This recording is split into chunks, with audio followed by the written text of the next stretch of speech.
Well, hello there. It's me, it's Susie. And it's really strange, but I feel as nervous as I felt when I did my first video. And I guess that's because I've been out of the loop for so long. So this is, let's count this as my first video post-op and pro-life. And what I want to do, I've got sorry, my voice is I actually sang last night. I could sing, but my voice, it goes low and it comes high, and so I guess it's going to take a few weeks for all this poison to get out of me and have my voice back to what it was. So I'll soon be singing for you. And there's Bogey. How do you like Bogey's haircut? So the first thing I want to do is say thank you to everybody, and I want to show you some of my cards and a beautiful gift I got. So I'm going to do that first. And let's hope I don't screw this up. Okay, oh God, which one is which? Which one? Okay.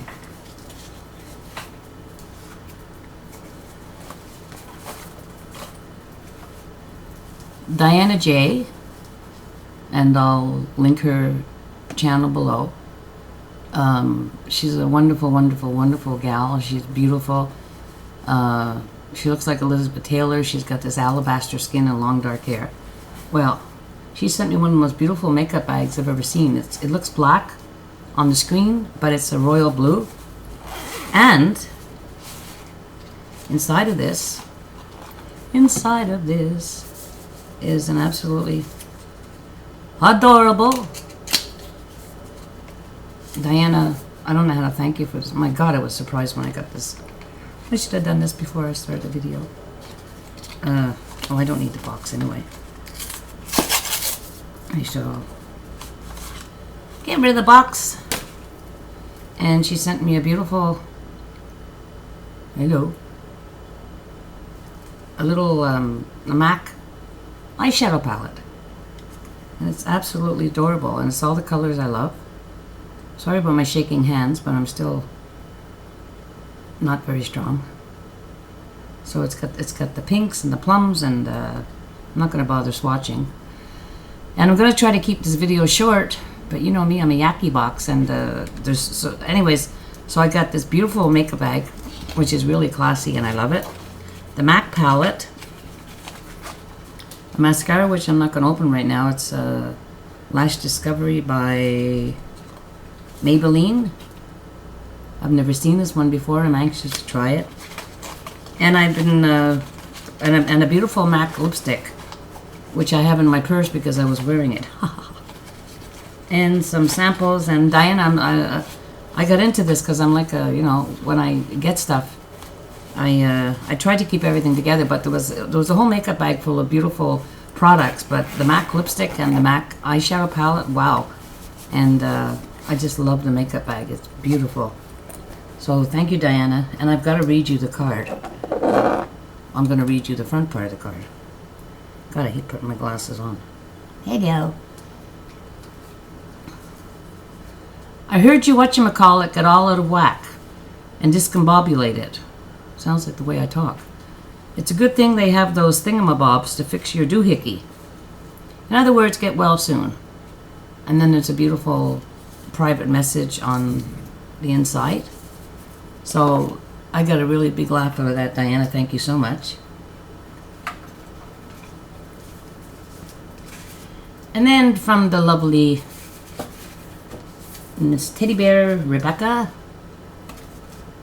I think, yeah, I got I'll give you a daisy, a day dear. I got a beautiful daisy card. It's not always easy to cope with an illness, but I want you to know that you're on my mind often and that you are wished a quick recovery. This is so true. Love, Rebecca. Rebecca, thank you so very, very much. Love that. I love daisies. I love this card. I just love this card because I love flutterbys. And this is from, guess who? It's from Laura Shakeup. And I'm not going to read the message. Just sending bright and happy wishes for rest, recovery, and strength. Much love, Laura. And that, I think I'd love to frame that. And there might be a couple of cards that I've missed because I dropped them all on the floor before, and I can't get down on the floor right now. And look at Miss Patty, Rockstar Mom. She sent me a piece of her art. And is that not beautiful? So that's definitely going to get framed. And it's a beautiful corally pink color. And I'm so touched. I'm so touched because I love art.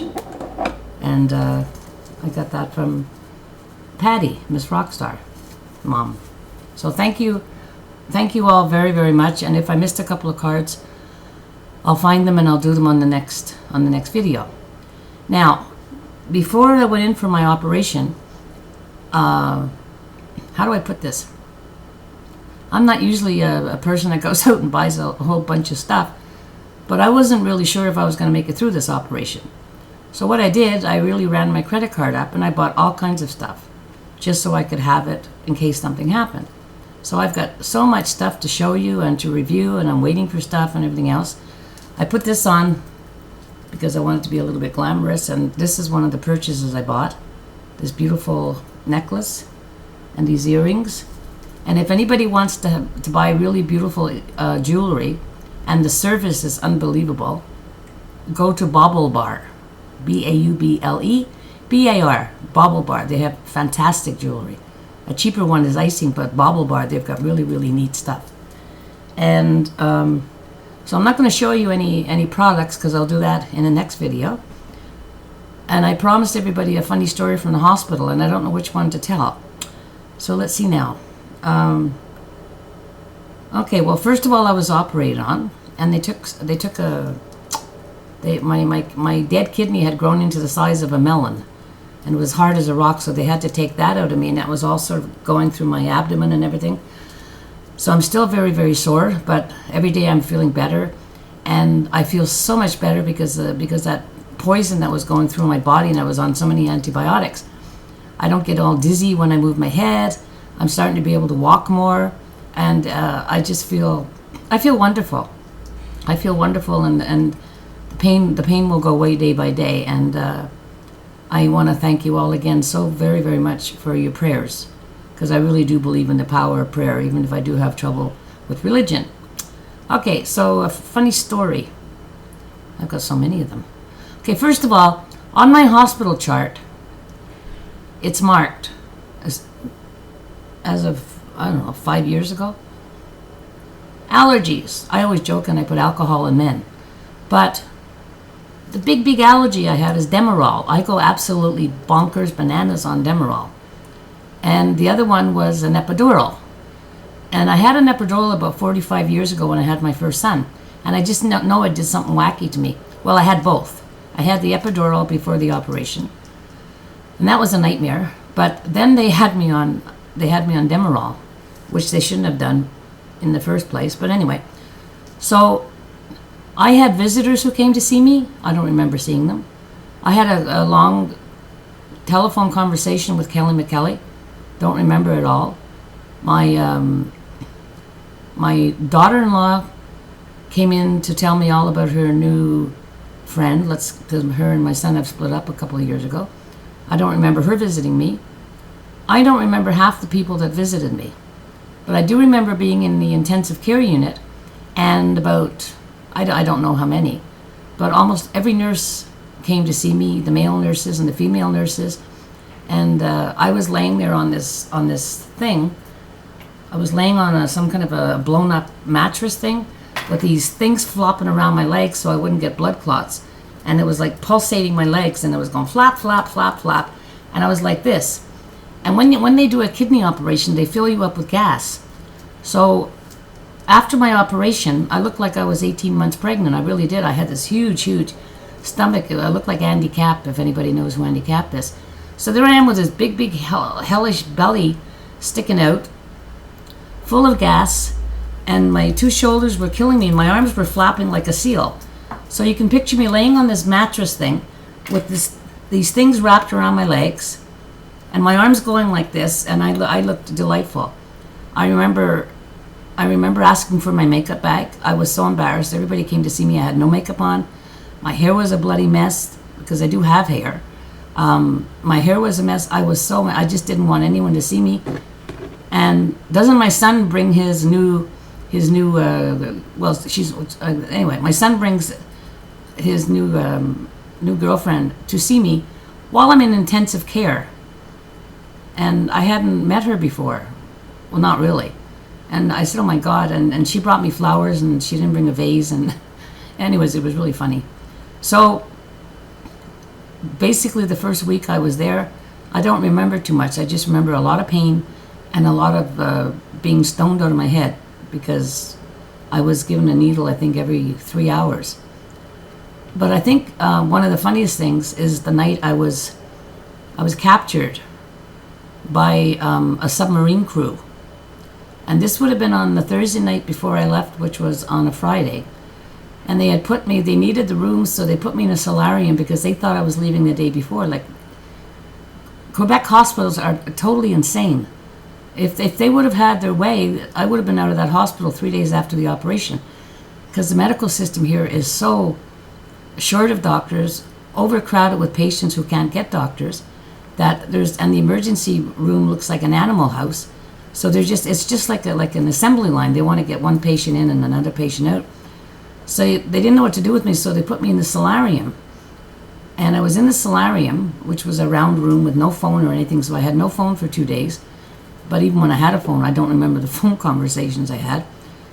And that night, somebody was supposed to bring me a painkiller at about 11 o'clock. And in walks this nurse, but I woke up in a lot of pain, and I looked and I see these. I was still on the same ward, but I didn't see nurses, and there was male nurses and female nurses, and the nurses' aides. Well, they were all wearing funny uniforms, like army uniforms, army boots, and they had the camouflage clothes on, and some of them had on neon-colored suits and everything. And I was in a submarine because I looked up at the ceiling, and the solarium where they had put me in was fashioned after an anchor. And so I looked up, I see this anchor, and in my crazy mind with all the drugs and everything, I was without a painkiller, desperate for a painkiller. This first nurse that came in, she told me that I had been discharged. She told me that I'd been discharged the day before from the hospital. And I wasn't, this is not something I'm making up. I was there. I mean, I'm laying there in all my glory. And I said, please, please, please, please give me my shot. She goes, oh, I'm not allowed to because you were discharged yesterday and you're not considered a part of this hospital anymore. And I'm saying, what? And anyway, she gave me 2 Tylenol. Excuse me. So I just laid there and I looked through the door, and I just remember laying there crying my head off because I was so terrified. I was in this submarine, and I was trying to look for that telescope thing because I wanted to go and walk over and look up because I always wanted to look through one of those things. But I don't like submarines. I don't like being closed in anywhere. And finally, this other alien submarine person, he came into my room, and he was wearing bright neon green, and his face was green and everything, and he had this really wild spiky black hair, and his name was Sebastien. And I said, Sebastien, I said, I know I've been captured, and I'm in this, is the submarine yellow? But I said, please, please, please give me a painkiller. And he says, when's the last time you had your painkiller? And I said, at 3 o'clock. And he said, well, how come you haven't had a painkiller since then? I said, they won't give me one because I'm not in the hospital anymore. Now this I remember because I wasn't on anything. So the sweetheart, he went and he got me a needle, and he gave me the needle in my arm. And then it was just, oh God, thank God. But then the ward became even weirder. It was like all the lights were off, and the lights were off. I don't know why they had turned all the lights off, but there was all these people coming down winding stairs, and it was just like I was in a submarine spaceship. And then people had those funny things on top of their head with the little balls that move, like a. And actually, one of the nurses did have she had a thing on top of her head with the moving things, and because it was close to, I don't know, something, or she was, I don't know, the week, it was after Easter, I don't know what the hell she had on her head, but she did have something on her head, and so when I saw her with the thing on her head, everybody had these antennae, and I wasn't making any sense at all. And so this fellow, Sebastian, came in, and he said, are you taking the right drugs? And I said, well, I guess I am. I'm stoned out of my head, and I feel amazing. And and that lasted for about an hour. But thank God for him, because I kept telling him, please get me out of the submarine, because I'm terrified of submarines. And he's trying to convince me that we're not in a submarine. But he said, you know something, Mrs. Clancy? He said, and I'm not a Mrs., I'm a Ms. Clancy. He said, you're the only person since I've been working here who's noticed that the solarium was made in the shape of an anchor. And the whole floor is supposed to be made in the shape of a ship. And he says, I've never noticed it. And he says, you're the first person to notice it. So, but for the next hour and a half, all I saw were these different colored people going up and down the hall, up and down the hall, up and down the hall. And what a trip. What a trip. And I was never so happy in my life to see the sun come up. I guess I did sleep for a couple of hours. But that's one of the funny things that happened to me in the hospital. I'll just go over a couple of other ones. I had the operation on Thursday night. I was in there for about 5 hours, I guess, 6 hours. And my son, my younger son, was waiting outside, and Holly was waiting. She had to leave to go shoot her cat with insulin. And this operation was going on forever.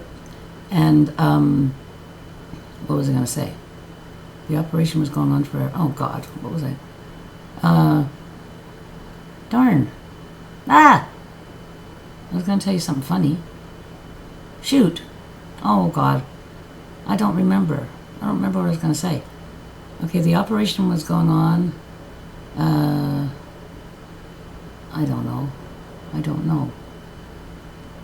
Anyways, there was a whole series of funny things that happened in the hospital.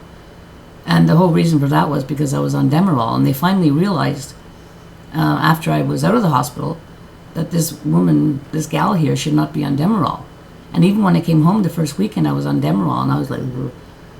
I wasn't making any sense. And I've got tons and tons of stories to tell you, but I'm not going to make this video too long. All I'm going to tell you is that if anybody comes to Montreal, to Pointe Claire, and this hospital is right across the street from where Natalie lives. And I had told Natalie not to come visit me because I didn't want her to see me with no makeup on. I think I told everybody that. And so she respected my wishes. But it's right across from where Nat lives. And it's not part of the big Montreal hospital system. So it's sort of like a, you might call it a small town hospital. And the dialysis department there, they're absolutely fantastic. But I would never go, well, I'll never have another operation. There's no way. If I have to have another operation, bye-bye, everybody. That's enough. Enough is enough. Touch wood. But the third floor was the craziest bunch of balloons I've ever seen in my life. They were absolutely nuts. Not just the night that I thought I was in a submarine. I'm talking about the nights that I was coherent. They were crazy. My stomach's out to here. They bring my food. They put the food on the tray, and they just leave it there. I couldn't even sit up. They didn't walk me, nothing. Oh, I know what I was going to tell you. So I had the operation on Thursday night. My doctor, Alakim, somebody with an Arabic name. He's a real sweetie pie, and he's very cute and really funny. But he comes in on a Tuesday. Now I had the operation on Thursday. So let's say Friday, Saturday, Sunday, Monday, Tuesday. Not even 5 days later, he says, okay, you can go home today. And I looked at him, I said, I can go home? How the hell do you want me to go home? I can't move. I haven't gone to the loo. I haven't, nobody's walked me yet. I can't go home. And so he says, okay, well, we'll make it for Thursday. Then I was supposed to go home on a Thursday, and then they wouldn't let me go home. And I had to fib to them and tell them that I didn't live alone. Because if I told them I lived alone, they would have put me in a convalescent home. So I came home, and Holly looked after me she stayed overnight the first night, and poor Holly, what I put her through. Because on the Demerol, it was like, and I was shaking, and she was wheeling me in the wheelchair, and I thought everything was tilting and tipping, and oh my God. I drove people absolutely out of their minds. So I'm so happy. I'm off the Demerol. I'm just on a couple of morphine pills a day. And like I said, the pain is going away. I haven't been able to do a video before now because it really hurts. Not as much, but when I sit down for a long time, it hurts. And I didn't want to sit here and make grimacing faces. So I just want to tell you all, thank you again. And you don't have to pray for me anymore. Pray for other people who need it. And I'm so happy to be back. And I'm going to get my channel back on track. The other thing with my channel is that I've got many more subscribers than I have. Like, I see the subscribers I get, and it's marked that I have 863 subscribers, whereas I know I have over 1,000 because I see them in the email. And also my monetization is all screwed up again. So, gotta get that fixed. Oh my God! My genius son, my younger son, he's an administrator at the mega hospital that they've just built here in Montreal. And he's been so busy. Anyways, I never saw as much of him as I saw last 2 weeks ago. He came to the hospital every day, and he came over the other night to my apartment, brought me a universal basket for my frame walker so I could walk into the kitchen and get something to eat and carry it back. And I said, Patty, P-A-D-D-Y, I said, Patty, Holly took my computer here. My remote people tried to fix it. I said, nobody seems to be able to fix my computer. I said, all I can tell you is that it's a Zoom. The font keeps going small, large. I said, and I can't type. It drives me absolutely nuts. 5 minutes later, my computer's fixed. He just went, he's okay, Mom, I'm going to lock this because you must be touching. I wasn't touching, but, you know, he said, no, he said, you can't be touching, but there's something still wrong with your computer, but I can fix it so that you can use it. So far, so good. So I'll be able to answer your replies, but not in the same day. But just give me a couple of days, and I'll be able to answer your replies. And I feel so good about that. So thanks a lot. Hope I didn't take up too much of your time. And I've got more funny stories. I've got tons of makeup to show you. I've got some clothes to show you. I've got all kinds of stuff. So I'll see you soon, and I hope you have a wonderful day. I know I'm enjoying my day off, and love you all. Au revoir de Montréal, and thank you once again for all your support and all your prayers, and I am well on my way to recovery, and that is great, and I feel wonderful. So, see you soon. Bye. Oh God, I hope this came out. Geez, did this thing come out? Oh, sorry for the messy background. I've got my Lazy Boy there. It's got a sheet on it with the cover over here. No, over there. And I'm going to surprise you soon. I'm going to come on to a song when my voice is clear. Okay. Toodaloo. Sayonara. Here we go. Let's close this thing off.